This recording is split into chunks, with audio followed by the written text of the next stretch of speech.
Apreldan uy narxlari oshib ketar ekan. Bank 12% olar ekan.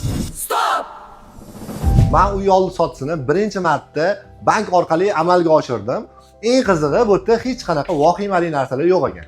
Hozir sizlarga oldi sotishda bo'ladigan ish jarayonlarini ketma-ketlikda aytib o'taman.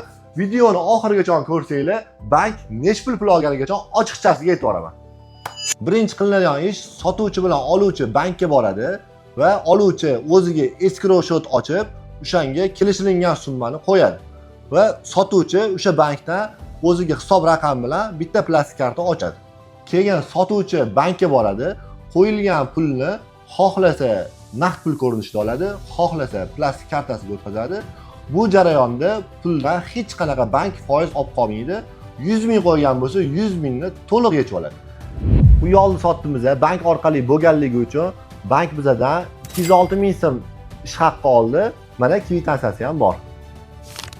Mish-mishlarni chetga surgan holda mol-mulkinglarni bemalol oldi sotib ko'rsanglar bo'ladi. Meni o'ylashim bo'yicha yangi bu tizim narx-navolarning oshishiga yoki tushishiga umuman ta'sir qilmaydi. Eng muhimi, hammasi qonun doirasida xavfsiz bo'ladi. Shunaqa foydali ma'lumotlarni o'tkazib yubormaslik uchun bizning sahifamizga hoziroq obuna bo'lib qo'yinglar.